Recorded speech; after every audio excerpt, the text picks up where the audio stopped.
Hi, welcome to Let's Talk Health. Hi, I'm Brian Finestein, CEO of St. Clare's Health, and I'm here with Dr. Singh, Medical Director of our Behavioral Health Program. So we're right now in the midst of the COVID pandemic, and we're seeing a lot of behavioral issues with our kids and their parents, and wanted to ask Dr. Singh a few questions as we move forward with this pandemic. So Dr. Singh, we've seen some behavioral changes with our children. What can you tell us is really going on? So that's a good question. I'll just take a step back and mention when the pandemic started, rightfully so and understandably so, everyone's focus was on the physical health of individuals.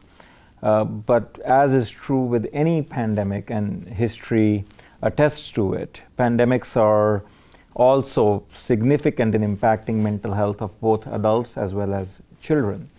And typically what happens, and this time was no different, that the mental health issues tend to be subtle at start, but then they tend to be chronic as well. So there is absolutely no doubt that we have seen an amazing impact on the mental health of both kids as well as adults. So, with that in mind, what should parents or caregivers be trying to do to help our kids? So first and foremost, I think the difficulty is in kind of trying to get a better handle on what exactly is going on with children. I wish there was a blood test that could be done which could detect that, you are stressed and you are not stressed. So I think education becomes very important so that parents know what to look out for. And what makes the thing a little bit more complex is that the presentation is going to change depending upon the age of the child. Mm-hmm. So just to give you a quick example, we don't expect a 6-year-old, or kids even younger than that have been impacted, to be able to articulate in words what exactly is bothering them. In fact, the younger kids, I would say 7 and below, tend to be more somatic in their presentation. So typically parents will start to hear there's a lot of headaches going on, or nausea has picked up. Kids are throwing up when they get up in the morning. And as they go along the developmental trajectory, they tend to become a little bit more concrete in their understanding of things. So let's say kids aged between 7 and 11, they may be in a position to articulate that they are feeling stressed or they don't feel well, but beyond that, a lot of them don't have the ability to elaborate on it. Mm-hmm. So more often than not, when the parent asks more questions, you get the response of, I don't know, I just don't feel well. And this is a time where other things such as there could be a change in their sleep pattern. Mm-hmm. So, if you talk to parents, they say, my kid used to sleep very well, but all of a sudden, the sleep architecture has changed. Either they're sleeping less or they're sleeping way too much. Mm-hmm. Similarly, there could be issues related to their attention and concentration. Now, look at the big picture, and part of the problem which this pandemic brought was it changed at a systemic level, it changed how things went. So schools became virtual for the most part, which added to the problem in the sense that it was very unclear how do you even assess for attention and concentration issues. I do digress a little bit, but the idea is that kids in that age group will tend to show you signs in other ways. Mm-hmm. They are just not enjoying themselves as much as they used to. There could be a change in their appetite.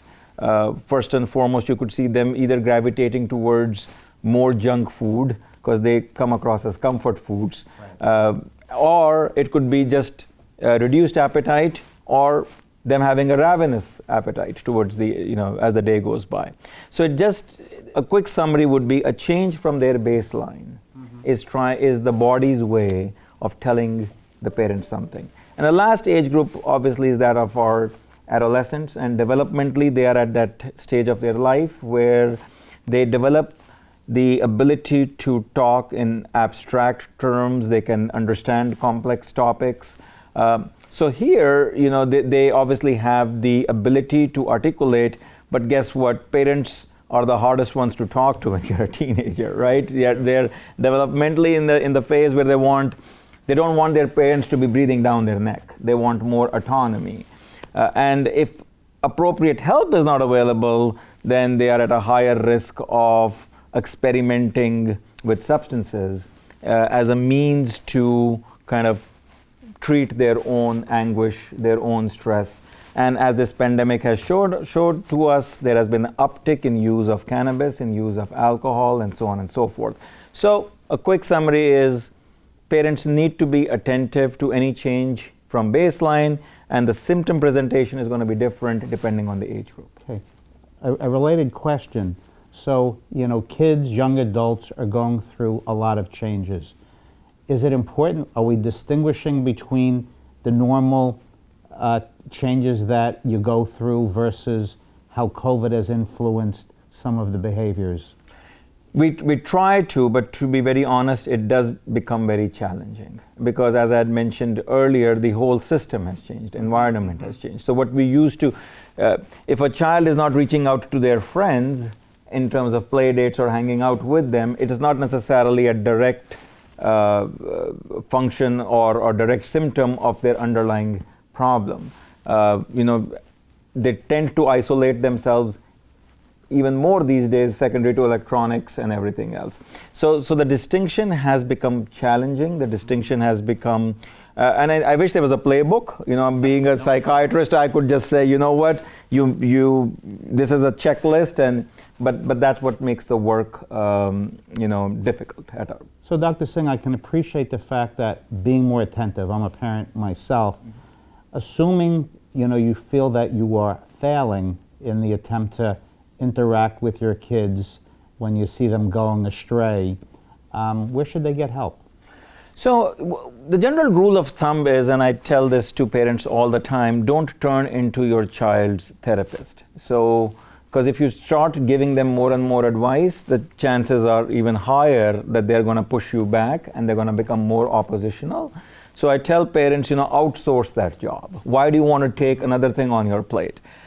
So for example, St. Clare's has a wonderful breadth of services at different levels of care. It could be at counseling services, it could be related to outpatient medication management, it could be partial level of care, or at the extreme, it could be inpatient level of care. Mm-hmm. But as a parent, my best advice is, when in doubt, when you feel that things aren't going the way they should, mm-hmm. leave it up to a professional. Go seek a consultation and get advice from them.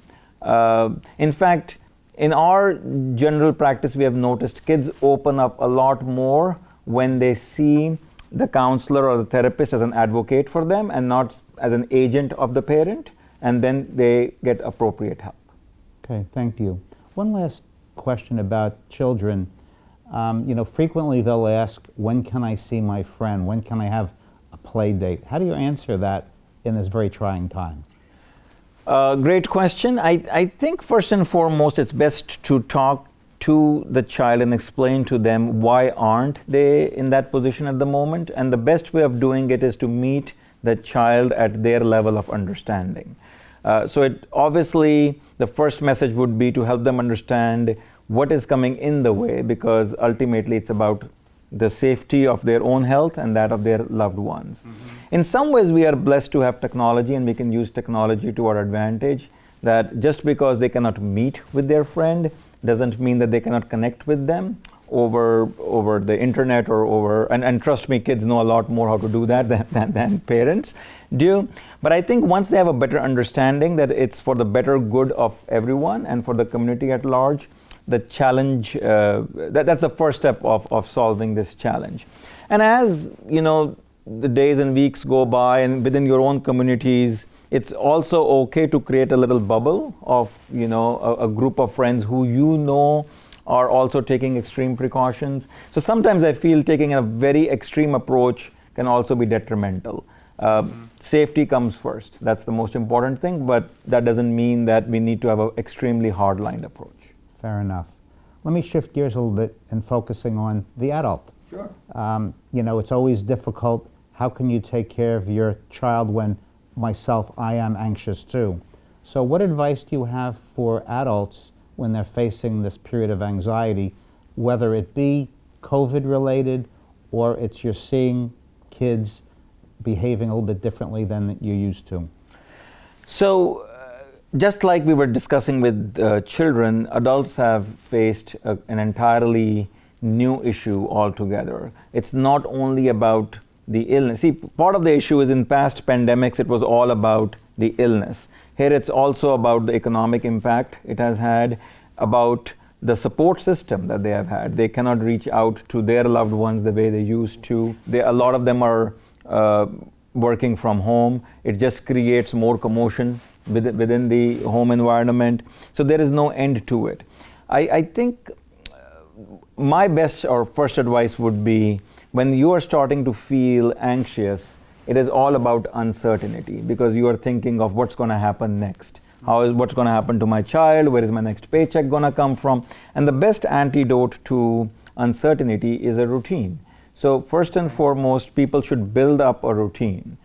They should have time carved out to protect their own mental health. It could start from starting their day by accomplishing simple tasks. Even a relaxation thing such as maybe spending some time doing yoga exercises, meditating. 5-minute, 10-minute mindfulness is going to be a great start to the day. It gives you some clarity.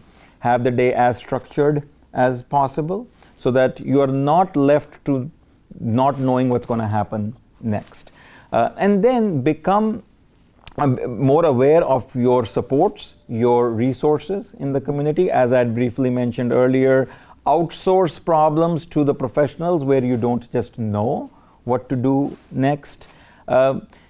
Engage with your family members in positive thinking, because that ultimately helps the adult as well. So some good examples would be resiliency building exercises. This is a great time actually, to bond with everyone. It's interesting that everyone sees the pandemic's impact as being the whole world is different, but different doesn't mean negative. Different just means it's not the way it used to be. So look at the silver lining and try to be a little bit more proactive.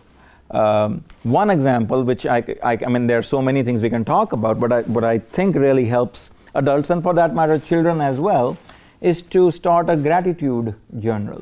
Take some time to reflect upon over the years. There are so many people who have touched their lives in a good way, but in our crazy lives that we used to live, we never got a chance to do that.